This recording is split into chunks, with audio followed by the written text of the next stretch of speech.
Cyber crime સામે લડાઈ જાગૃતિ જ શસ્ત્ર. બસ આના વિશે જ આજે કરી રહ્યા છે વાત. નમસ્કાર, હું છું પિનલ. સ્વાગત છે આપનું કરંટ ટોપિકમાં. સાયબર ક્રાઇમ જે વધતો જોવા મળી રહ્યો છે અત્યારે સમગ્ર દેશ માટે ખૂબ જ ચિંતાનો વિષય બની ગયો છે.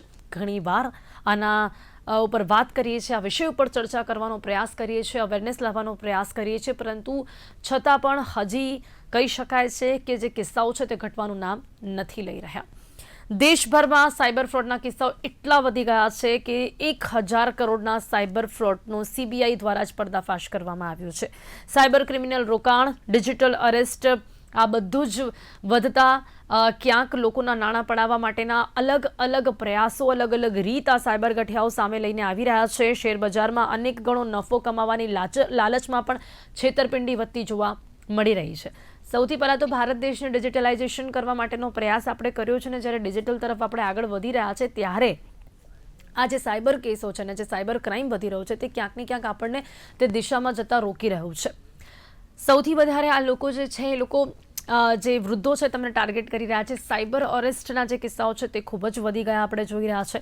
યંગસ્ટર્સની વાત કરીએ તો એ લોકો શેર બજારમાં વધુમાં વધુ ઇન્વેસ્ટ કરીને વધુ કમાવાની જે લાલચ રાખતા હોય છે એવા લોકોને ટાર્ગેટ કરવામાં આવે છે અને વધુ નાણાં કમાવાની લાલચ આપીને એમની સાથે પણ ફ્રોડ થઈ રહ્યું છે. ગૃહિણીઓ છે કે જે ઘરે બેસીને ઓનલાઈન ખરીદી કરતી હોય છે કે પછી ઓનલાઈન કંઈક બિઝનેસ કરવાનું પણ વિચારતી હોય છે, એવી ગૃહિણીઓને પણ ટાર્ગેટ કરવામાં આવે છે અને એમની પાસેથી પણ પૈસા પડાવી લેવામાં આવે છે. અને પછી આવે છે કે જો આવા કેસીસ થઈ જાય છે તો લોકોમાં કેટલી જાગૃતતા કે કઈ રીતે આવા લોકોની ફરિયાદ કરવી. કારણ કે આપણી સામે જનરલી જ્યારે કોઈ ગુનો થતો હોય છે તો આપણે પોલીસ સ્ટેશન સુધી જતા હોઈએ છીએ, પણ જ્યારે સાયબર ક્રાઇમ થાય છે ત્યારે ઘણા બધા લોકો ચૂપ બેસી જાય છે. ઘણા લોકો હજી પણ અવેર નથી કે એમને ક્યાં ફરિયાદ કરવી, અને એનાથી પણ ઉપર કે લોકોને એવું પણ થાય છે કે શું ખરેખર મારા પૈસા પાછા આવશે. તો આજે એના વિશે જ આપણે વાત કરી રહ્યા છે કે સાયબર ક્રાઇમ સામેની આ લડાઈ આપણે કેવી રીતે જીતી શકીશું અને તેની સાથે જ કયા પડકારો છે તેના વિશે વાત કરવા માટે મારી સાથે અહીંયા જોડાઈ ગયા છે ડીવી ગામિતજી છે, જેઓ પીઆઈ છે સાયબર ક્રાઇમ સેલ સુરતથી. આપનું ખૂબ ખૂબ સ્વાગત છે ડીવી ગામિતજી. બ્રિજેશ કાપડિયા આપણી સાથે જોડાયા છે, સાયબર ક્રાઇમ એક્સપર્ટ છે. આપનું પણ સ્વાગત છે. આપ બંનેનું સ્વાગત છે. Welcome to current topic. Thank you. Sir, સૌથી પહેલા ગામિતજી, સાયબર ક્રાઇમ જે રીતે વધતો જોવા મળી રહ્યો છે, આપની પાસેથી જાણવા માંગીશ કે કેટલા કેસો આવી રહ્યા છે. શું આપ પણ આ એક્સપિરિયન્સ કરી રહ્યા છો કે જેમ જેમ આપણું દેશ ડિજિટલાઇઝેશન તરફ આગળ વધી રહ્યું છે એમ એમ આપણે એ પણ જોઈ રહ્યા છે કે ક્યાંક સાયબર ક્રાઇમમાં ખૂબ જ વધારો થઈ રહ્યો છે. આપને પણ દિવસના કેટલા કેસો આવતા હોય છે, કેટલા કોલ્સ આવતા હોય છે કે જેમાં સાયબર ક્રાઇમ થતું હોય છે? જી, ડેફિનેટલી હું કહેવા માંગીશ કે આજે આ જે ડિજિટલ યુગ છે એના અંદર ઘણા કેસીસ રિપોર્ટ થાય છે. આમ આંકડો જોવા જઈએ તો એપ્રોક્સિમેટલી આપ જુઓ એક દિવસના અંદર 100 થી વધારે કેસીસ રજીસ્ટર થાય છે, સુરત સિટીની વાત કરું તો. બરાબર. અને એમાં ઘણા બધા ડિજિટલ અરેસ્ટ હોય, ઇન્વેસ્ટમેન્ટ ફ્રોડ હોય, કે પછી સોશિયલ મીડિયાને લગતા કોઈ પણ કેસ હોય, જેમ કે ડિફેમેશન હોય અથવા તો ફેક આઈડેન્ટિટી હોય, હેકિંગના કેસીસ બનતા હોય છે.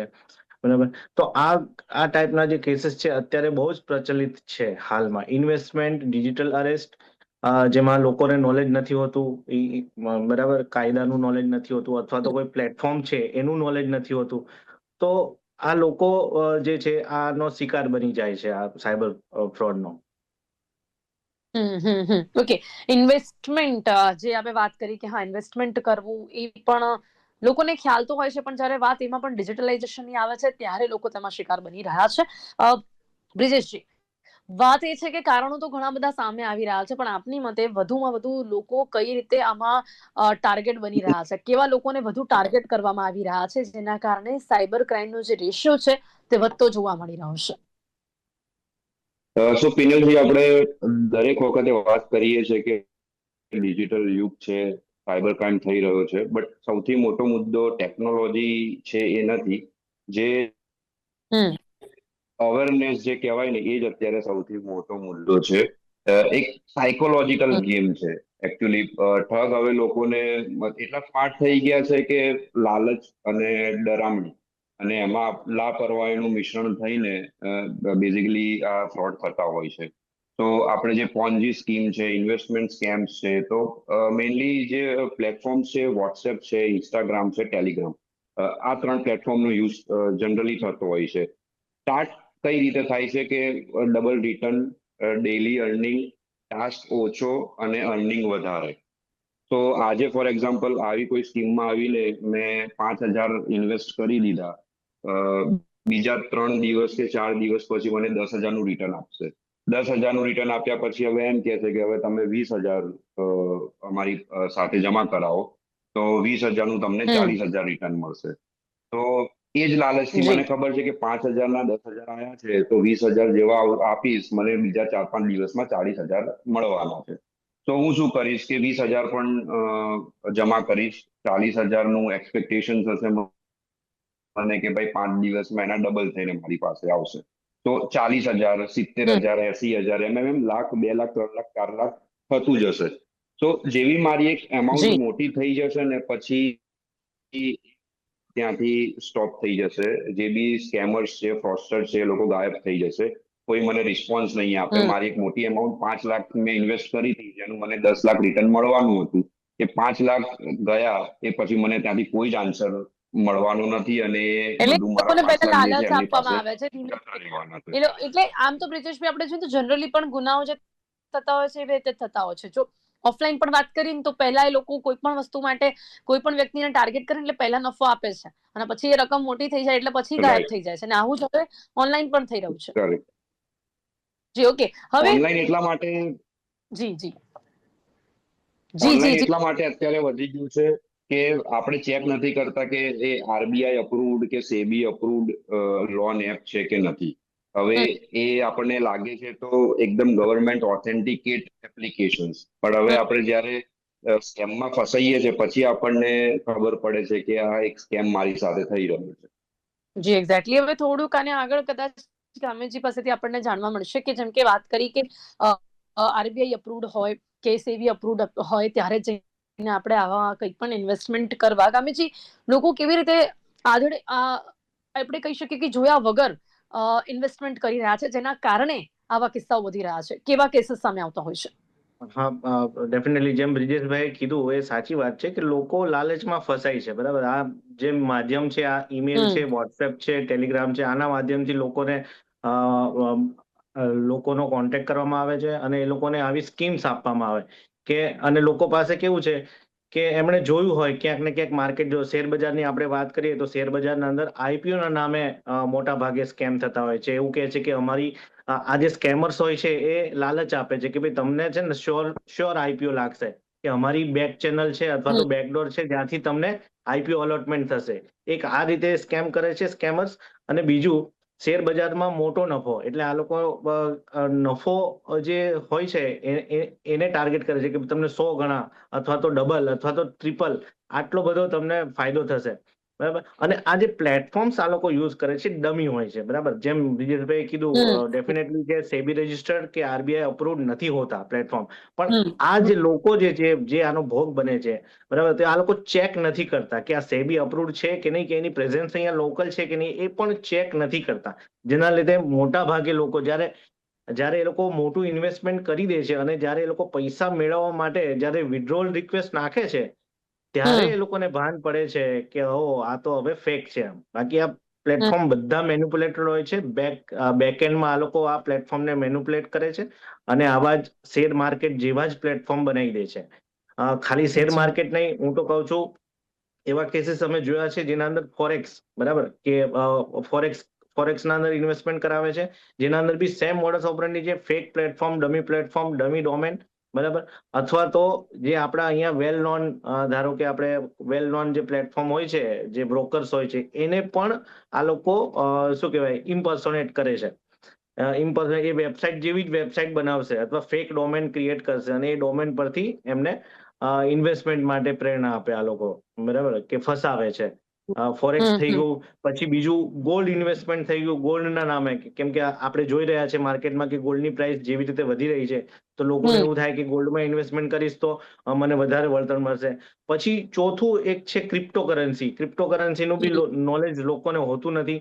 કયા પ્લેટફોર્મમાં કે કેવી રીતે એમાં ઇન્વેસ્ટમેન્ટ કરવું એ લોકોને ખ્યાલ આવતો નથી. એટલે આ જે ડમી પ્લેટફોર્મ્સનો ઉપયોગ કરી અને આ લોકો વિવિધ આઈપીઓ, શેર માર્કેટ કો, ફોરેક્સ કો, ગોલ્ડ ઇન્વેસ્ટમેન્ટ કો કે ક્રિપ્ટોકરન્સી ઇન્વેસ્ટમેન્ટ કો, આમાં લોકોને લાલચ આપીને પછી સાયબર ફ્રોડ કરે છે.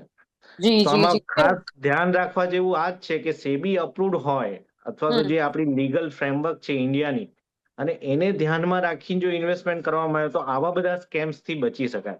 જી પણ હવે લાલચમાં ના આવે. બ્રિજેશજી જે રીતે ગામિતજી કહી રહ્યા છે, બહુ ઇઝીલી આ લોકો આટલી કોપી વેબસાઇટ બનાવી લેતા હોય છે કે જેમ કે જે વાત કરીએ આપણે ક્રિપ્ટોકરન્સીની કે પછી હમણાં કયું ડમી પ્લેટફોર્મ બનાવી લેવામાં આવતા હોય છે, ગોલ્ડ ઇન્વેસ્ટમેન્ટની વાત કરીએ, બધી જ રીતે હવે ઘણા લોકોને એવું ટાઈમ છે નહીં એટલે બધા જ લોકો ઓનલાઈન ઇન્વેસ્ટમેન્ટ કરવામાં માને છે, પણ એટલું ડમી પ્લેટફોર્મ હોય છે કે આપણને ખ્યાલ જ ના આવે.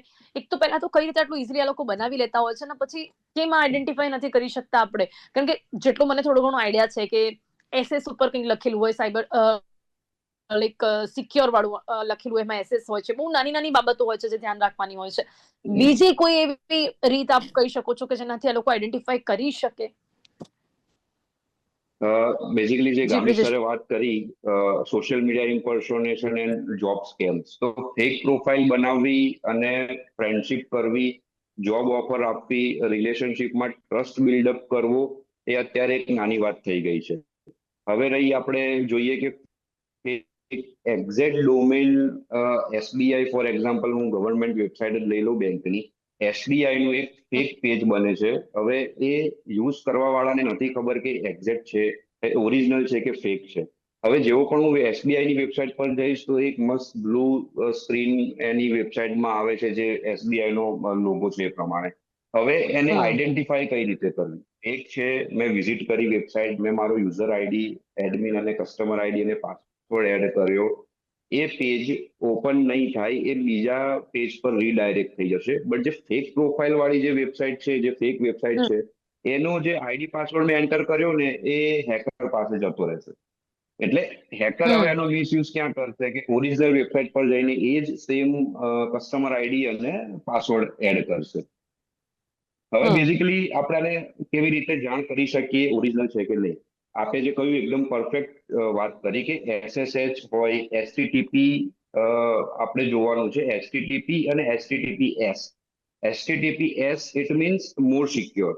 હવે એ વેબસાઇટ છે કે એચટીટીપીએસ તો છે, બટ SBI.com, SBI.gov.in, તો જ્યાં આપણને ખબર છે કે ગવર્મેન્ટ પાસે કયા ડોમેન રજીસ્ટર્ડ છે. હવે એસબીઆઈ લઈ લઉં તો આઈ ની જગ્યાએ કોઈ હું એવો સિમ્બોલ યુઝ કરીશ, એ મારે એક નજરે મને જોવામાં આઈ જ લાગશે અને ઓરિજિનલ જ લાગશે. બટ એકચ્યુઅલી એ એક એવો સિમ્બોલ હશે કે જે એકચ્યુઅલીમાં આઈ નહીં હોય, તો હું એના ફેક એસબીઆઈ ના નામે એ વસ્તુ હું રજીસ્ટર કરી શકીશ. સો આપણે જનરલ કોમન સેન્સ એ જ યુઝ કરવાની છે, અવેરનેસ એ જ યુઝ કરવાનું છે કે આપણે પહેલા એને ઓથેન્ટિકેટ કરીએ. એનું ડોમેઇન છે. હવે નોન ટેકનિકલ માણસને એ વસ્તુ ખબર નહીં હોય કે હું આને ઓથેન્ટિકેટ કઈ રીતે કરું. તો એની માટે વાયરસ ટોટલ કરીને એક વેબસાઇટ છે, જ્યાં હું કોઈ બી લિંક કે કોઈ બી પીડીએફ ફાઇલને હું ત્યાં પેસ્ટ કરીશ અને સ્કેન કરીશ, એટલે મને એ વેબસાઇટ જાણ કરશે કે આ ઓરિજિનલ છે કે ફેક વેબસાઇટ છે. તો આ એક સિમ્પલ અને સરળ રીત મેં તમને બતાવી કે કઈ રીતે આપણે એને આઈડેન્ટિફાઈ કરવું કે તે ઓરિજિનલ છે કે ફેક છે. અને ઇઝીલી ક્રિએટ ઓકે, એટલા માટે બટ થઈ જાય છે કે અત્યારે એઆઈ ના જમાનામાં મેમ કોડિંગ કરવું એકદમ ઇઝી થઈ ગયું છે. એઆઈ નો દુરુપયોગ સૌથી વધુ જોવા મળી રહ્યો છે. ગામિતજી, આપ લોકો પણ ફેસ કરી રહ્યા છો કે એઆઈ ના કારણે લોકો, અને ખાસ કરીને આવા ક્રિમિનલ્સ માટે બહુ ઇઝી થઈ ગયું છે હવે આ સાયબર ક્રાઇમ કરવું. એવા કેસીસ પણ આપની સામે આવી રહ્યા છે. એઆઈ ડેફિનેટલી, હું એઆઈ ના માધ્યમથી ઘણા બધા ફ્રોડ થાય છે. આ લોકો મેં જેમ કીધું ઇમ્પર્સોનેશન ની વાત આપણે કરીએ છીએ, તો જે ફ્રોડસ્ટર છે શું કરે છે કે એઆઈ ના માધ્યમથી ફેસ ક્રિએટ કરે છે, અને ફેસ ક્રિએટ કરીને વિડીયો કોન્ફરન્સ, એક બહુ ચર્ચિત કેસ છે હોંગકોંગનો, કદાચ આપે સાંભળ્યું હશે. જી જી લગભગ બિલકુલ. જી, હોંગકોંગના અંદર મારા ખ્યાલથી 250 કરોડ રૂપિયા, આટલું મોટું ફ્રોડ એ કેવી રીતે સીઈઓ ને ઇમ્પર્સોનેટ કર્યું, એઆઈ ટેકનોલોજીની મદદથી એને ફેસ ક્રિએટ કર્યો અને એના બોર્ડ ઓફ ડિરેક્ટર જોડે એને વિડીયો કોન્ફરન્સ કરી. બરાબર, વિડીયો કોન્ફરન્સ કરી અને એણે જે સ્કેમર છે એણે શું કર્યું કે એક પ્રોજેક્ટના અંદર એ બોર્ડ ઓફ ડિરેક્ટરને ઇન્વેસ્ટ કરવા માટે એગ્રી કરી લીધા, અને ત્યારબાદ 250 કરોડ 250 કરોડ જેટલા પૈસા એણે એ જયારે કેસ કંપનીમાં. સામે આવ્યો ને ગામિતજી, જી એ મને જી સાચેમાં હું ચોંકાવનારો કિસ્સો હતો. જી બ્રિજેશ, આટલું ઈઝી છે કે એઆઈ થી તમે ફેસ ક્રિએટ કરો છો? કે આપણે અત્યારે ફોટો જોઈએ છે ને, તો આપણે એક વસ્તુ થોડુંક તો આઈડેન્ટિફાઈ કરી જ લઈએ છીએ કે આ એઆઈ છે. વિડીયો કોલમાં એ ભાઈએ ફેસ કર્યો અને ફેસ પરથી વિડીયો કોન્ફરન્સ કર્યું, તો આઈડિયા ના આવ્યો હોય શું એઆઈ હવે એનાથી પણ એક સ્ટેપ આગળ છે કે જે આપણે જોઈ રહ્યા છે? બીકોઝ ફોટોમાં એટલીસ્ટ ખબર તો પડે છે, વિડીયોઝ પણ છે બની રહ્યા છે, એનાથી આપણને એટલી તો ખબર પડે છે કે આ એઆઈ થી છે. તો બ્રિજેશ, શું એમને એ નહીં ખબર પડી હોય? મેમ એકચ્યુઅલી એઆઈ એ સ્ટેપ નહીં, આપણાથી 10 સ્ટેપ આગળ છે. હું સજેસ્ટ કરીશ કેમ કે એઆઈ માં એક્ઝેક્ટ માણસની પર્સનાલિટી એઝ વેલ એઝ એનું બિહેવિયર એઝ વેલ એઝ એની જે કમ્યુનિકેશન સ્કિલ્સ છે, એનો જે વોઇસ છે, એનું બી થોડું એક્ઝેક્ટ કરવામાં આવે છે. જો ઓલ ઓફ સડન જ્યાં સુધી મને અત્યાર સુધીનો જે એક્સપિરિયન્સ છે બ્રિજેશભાઈ, ઓડિયો પણ થોડોક આઈડેન્ટિફાઈ થાય છે, થોડુંક ખબર પડે છે આપણને. ચલો, વિડીયો તો 100% આઈડેન્ટિફાઈ થાય છે કે આ એઆઈ થી બન્યો છે, કારણ કે એ મેમ વિડીયો કોલ આ, યસ, કારણ કે આ બહુ જ જનરલી મોટું એ જ સ્કેમ વાત નથી, પણ હવે આપણે કરવાની. એવું કહી શકીએ કે આપણે કઈ રોકી જ નથી શકતા જો આ પોસિબલ છે તો.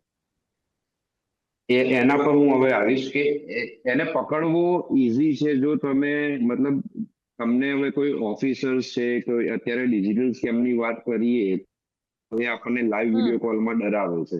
હવે એઆઈ એવું બનાવે છે કે એક્ઝેક્ટ એ માણસની ક્લોન કોપી છે, એનો વોઇસ પણ સેમ છે, એનું ઇન્સ્ટ્રક્શન્સ પર મતલબ હું રોજ જે માણસને મળું છું એ કયો વર્ડ યુઝ કરે છે, હું યુઝ ટુ થઈ જાઉં છું એ વસ્તુથી. તો એવી વસ્તુ હું ઇઝીલી એને કોપી કરીને એઆઈ થી વિડીયોઝ અને બિલ્ડ કરીશ, એ સ્ક્રિપ્ટ બિલ્ડ કરીશ. એઆઈ માં વિડીયોઝ તમને દેખાશે, એનું લિપસિંગ તમને દેખાશે, બટ જે વોઇસ છે એ વોઇસ ને બી હું કરીને બેકએન્ડ થી હું જે અવાજ આપીશ એ બી એઆઈ નો યુઝ કરીને લાઈવ બોલે છે તો બ્રિજેશ જ, એને એવું જ લાગશે સામે છે કે બોલે છે બ્રિજેશ, લિપસિંગ થાય છે, બટ વોઇસ નો ઓડિયો જે છે એ બેકએન્ડ થી એને આવ્યો છે, જ્યાં એઆઈ સાથે એને અલગથી મર્જ કરવામાં આવશે. એટલે લિપસિંગ સાથે જ્યારે મર્જ થશે ત્યારે વિડીયોને આઈડેન્ટિફાઈ કરવું એ બહુ હાર્ડ થઈ જાય છે આમ લાઈવ જોઈએ ત્યારે. એટલે આપણે એવું કહી શકીએ ગામિતજી કે આ બહુ જ એઆઈ નો દુરુપયોગ એટલી હદે વધી ગયું છે. આપ લોકો કેવી રીતે પછી આવા કેસીસને સોલ્વ કરતા હો છો? શું આનું સોલ્યુશન છે ગામિતજી?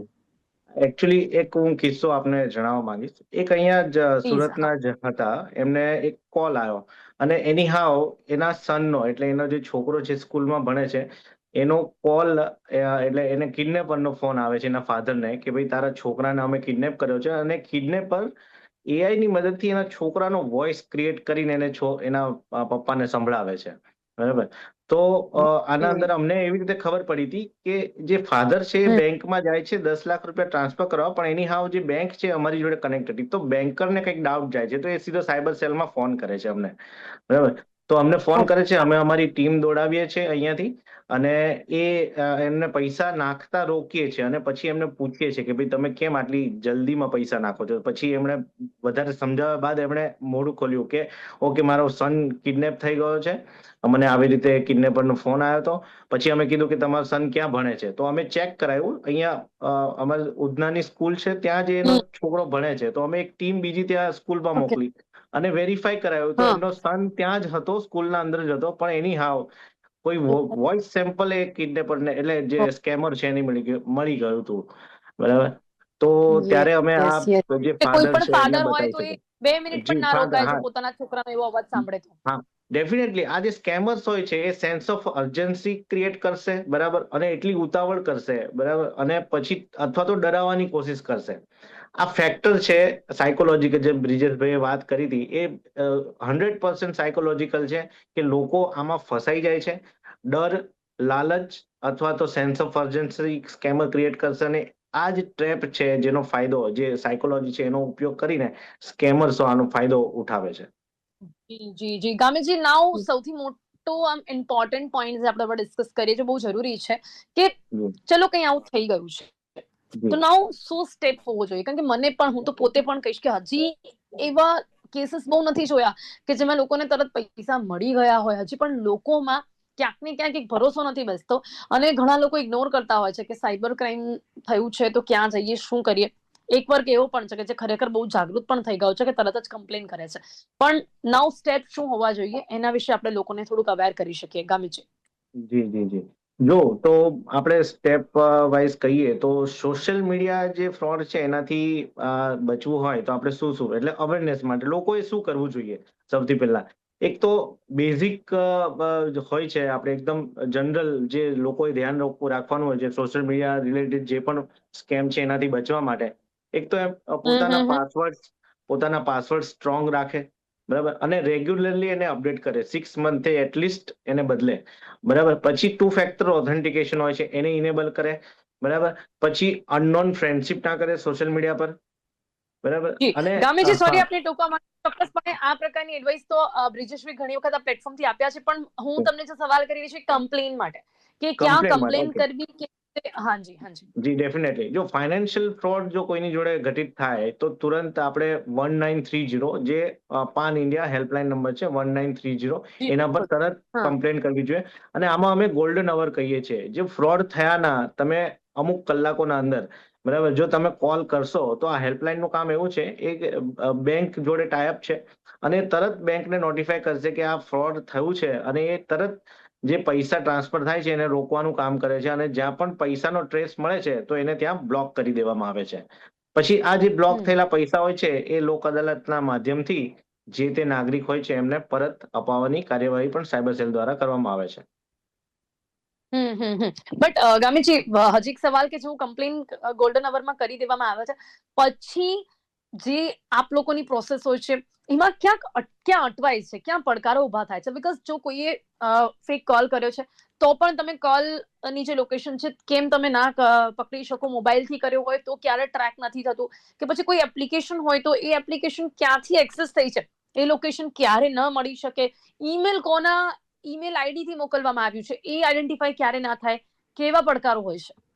આ પડકારોમાં તો કેવું હોય છે, ફાઇનાન્શિયલ ફ્રોડના અંદર મહદઅંશે જે સિમ કાર્ડ અથવા તો બેંક અકાઉન્ટ યુઝ થાય છે ને ડમી હોય છે. હમ ડમી ઇન સેન્સ, એક રીતે ડમી ના કહેવાય પણ એ જે લોકો પોતાનું ખાતું વેચી દે છે, બરાબર. એટલે બેંક અકાઉન્ટ થોડી નાની કમિશનની લાલચમાં પોતાનું ખાતું કોઈક સ્કેમર્સને યુઝ કરવા માટે આપી દે છે.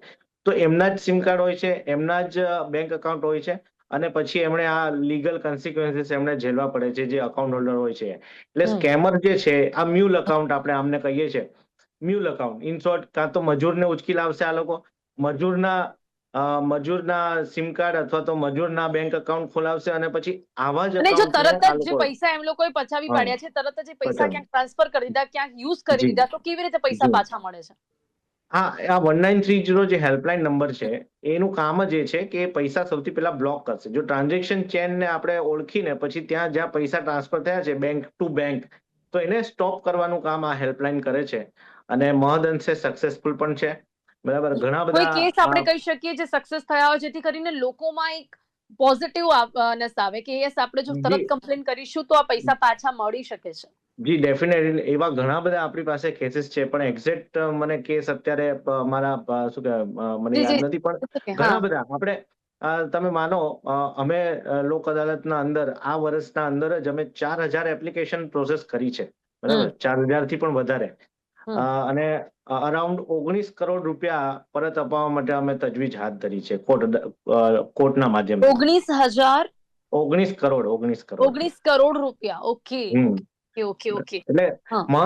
આમાં એવું નથી કે 100% બ્લોક થઈ જાય, પણ માની શકીએ આપણે 50%, 60%, 70%, બરાબર. ત્યાં સુધી આપણે પૈસા અમુક કિસ્સામાં બ્લોક થઈ જાય છે, અને જે બ્લોક થઈ જાય છે તો એ નાના જે ફરિયાદી છે એને પરત અપાવવામાં આપણે કાર્યવાહી કરી રહ્યા છે. અને જો હજી એક અંતિમ સવાલ ગામે છે કે જો અગર જો એ જી. પૈસા તરત જ ઉપાડી લેવામાં આવ્યા હોય એટલે ઇન હેન્ડ અને ક્યાંક હમ વાપરી કાઢવામાં આવ્યા હોય તો શું સોલ્યુશન હા, તો આવતું હશે? ઇન્વેસ્ટિગેશન સિવાય કોઈ સોલ્યુશન નથી એકચ્યુઅલી. જો પૈસા ઉપડી ગયા હોય તો આમાં કેવું કે ઇન્વેસ્ટિગેશન થાય અને આરોપી પકડાય તો પણ આરોપી એ તો પાસે, ખબર પડે છે ક્યાંથી ઉપાડવામાં આવ્યા છે, એ માણસને હા પકડી શકાય છે. હા, ક્યાંથી ઉપડ્યા છે, કયા એટીએમ માંથી ઉપડ્યા છે, તો એ આપણે જાણી શકીએ છીએ. ઇન્વેસ્ટિગેશનનો પાર્ટ છે. ઇન્વેસ્ટિગેશનમાં આવે તો આપણે આરોપી આઈડેન્ટિફાય કરી શકીએ છીએ, અને આરોપી ઓકે. આઈડેન્ટિફાય અને થાય તો કયા આપણે, કેસીસ સોલ્વ નથી થઈ શકતા?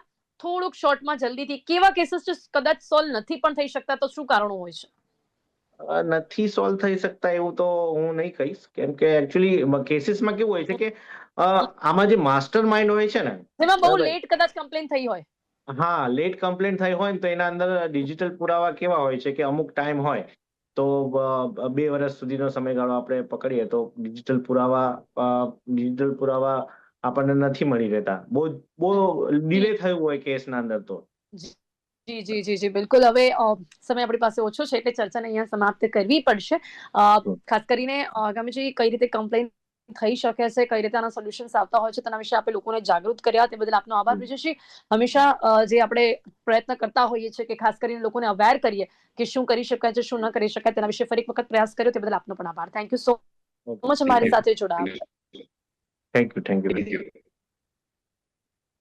વધી રહ્યો છે અને તેની સામે જે લડાઈ આપણે લડવાની છે તેની માટે જાગૃતિ જ એક શસ્ત્ર છે. એટલા જ માટે આજે આપને જણાવવાનો પ્રયાસ કર્યો છે કે કોઈ પણ સાયબર ક્રાઇમ જો આપની સાથે થાય છે તો તરત જ ગોલ્ડન અવરમાં જે પ્રકારે ગામીજીએ કહ્યું કે કઈ રીતે કમ્પ્લેન કરવી, જેનાથી આપના પૈસા પાછા આવવાના 99% ચાન્સીસ હોય છે. પણ જો મોડું થાય છે તો ક્યાંક આમાં પડકારો ઊભા થાય છે ને ત્યારે જ જઈને આપણા પૈસા અટકે છે. અને એની સાથે સાથે ડિજિટલ અરેસ્ટ વધવાના કારણો છે શું, ક્યાંક ને ક્યાંક આપની માનસિકતાથી કેવી રીતે રમવામાં આવે છે જેના કારણે આ સાયબર ક્રાઇમ વધી રહ્યા છે તેના વિશે પણ આપણે જણાવવાનો પ્રયાસ કર્યો છે.